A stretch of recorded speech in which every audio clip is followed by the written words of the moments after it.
Get ready for the dictation. 5 seconds. Start. If overcrowding of prisons has been a perennial problem in this country, high occupancy levels can only mean bad news amidst a pandemic. Stop. The Supreme Court has been intervening from time to time to address this problem, but its latest order directing the interim release of eligible prisoners acquires salience in view of the uncontrolled second surge in the raging pandemic. Stop. Last year, the court had passed such an order quite early. The one of March 23, 2020 came even before the nationwide lockdown stopped. The court had then ordered all states to take preventive steps as well as constitute high-powered committees to determine the class of prisoners who could be released on bail or parole for a specified period. Stop.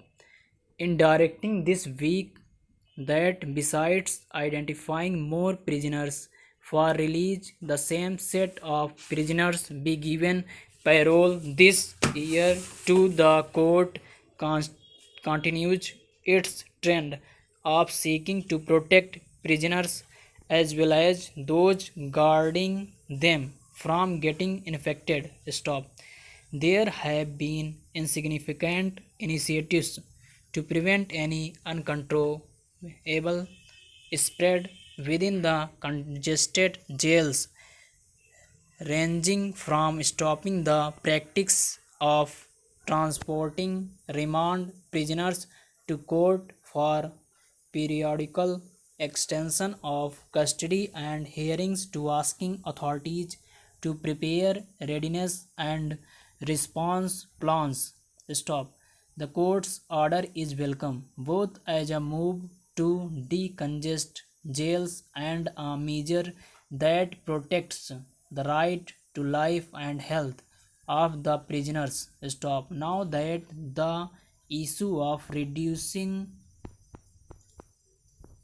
occupancy in the prison is once again under focus, and not merely for the usual reason of overcrowding but also in view of the vulnerability of prisoners and prison staff to infection and disease.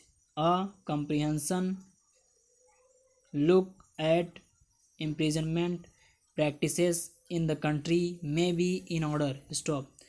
There have been reports of prisoners testing positive and getting hospitalized. Stop.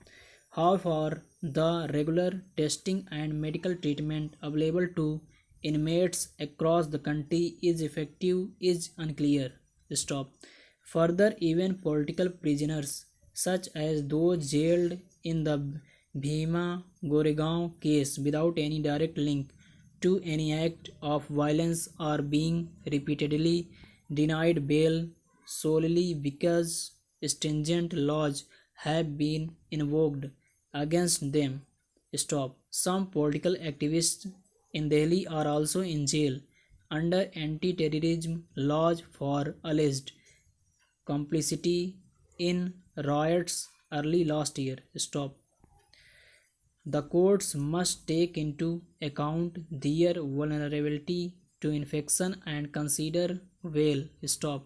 In its order, the Supreme Court has rightly emphasized the need to adhere to the norms it had laid down in Arnesh Kumar versus State of Bihar 2014, under which the police were asked not to effect unnecessary arrests, especially in cases that involve jail terms less than 7 years. Stop. In the past, the court has also asked authorities in all districts in the country to give effect to Section 436A of the CRPC, under which under trials who have completed half of the maximum prison term prescribed for the offence may be released on personal bond. Stop. Effective follow up action is needed to audit these measures so that these are not implemented selectively or arbitrarily. Stop. Thank you.